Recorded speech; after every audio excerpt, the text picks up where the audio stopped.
Well, let's stay with that breaking news story. Public Enterprises Minister Pravin Gordhan blaming structural, operational and financial problems.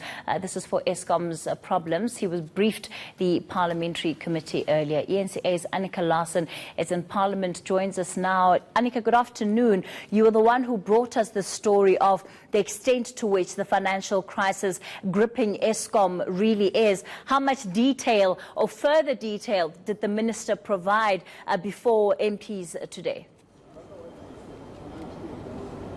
That's right. In fact, he's still taking questions from MPs who want to know exactly when load shedding is going to stop and how dire the situation is. Well, when I received this document here from the Department of Public Enterprises, as the Portfolio Committee was about to start, saying Eskom is technically insolvent and will cease to exist at current trajectory by April 2019, I actually went to the DG and whispered in his ear, "I'm sorry, I think you've made a typo here. Are you absolutely sure that this is the case?" And he said, "I'm afraid so, yes." The question is, of course, how much money will Eskom need in order not to cease to exist? And that announcement, of course, will be made by the Finance Minister, Tito Mboweni, at his budget speech next week. But Pravin Gordhan seeming very subdued before MPs.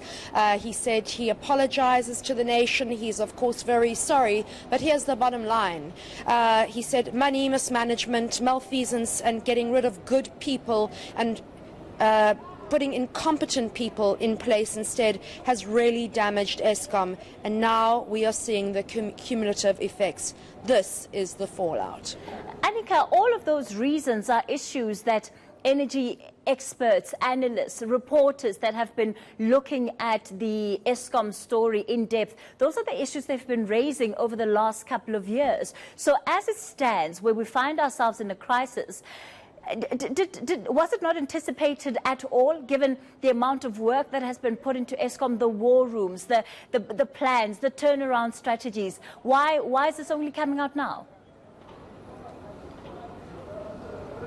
Well, according to the minister, he said in December he was assured that Eskom was doing a lot better, revenue streams were improving, and that there wasn't necessarily a municipal debt increase. Debt is now standing at 420 billion rand. That's 15% of sovereign debt. And they weren't aware that the situation at Medupi and Kusile were in as bad shape or had been as badly project managed as they have been. In fact, he said there's going to have to be litigation in terms of Medupi and Kusile because the way they've been designed and engineered is shockingly bad. And also he said that law enforcement needs to put people in orange uniforms. They need to start doing their job. And they're tweeting like as if they're angels, but in actual fact, they are the cause of what we're seeing. In terms of these 7 units shutting down, which is unprecedented.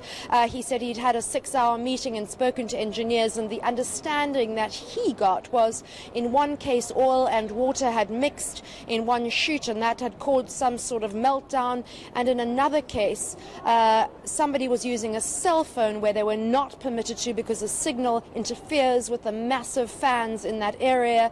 Somebody did use a cell phone. They should have known better. They were incompetent, and that trapped or tricked the whole system. He said about sabotage, he said he hasn't seen any clear indication yet of that, but that's the explanation he was given for the 7 units going down simultaneously by engineers 2 days ago. Annika, at the same time, we have COSATU taking to the streets. They're worried about their workers and their members losing jobs as a result of the unbundling of Eskom. He's talked about bringing capacity back. Do we know, as they conduct this audit and as they call in people to look at what's really wrong, where are these skills going to be coming from? Are they looking to the experts that were driven out of Eskom because of the political interference, or are we looking to source people from different parts of the world, really, to come and assist?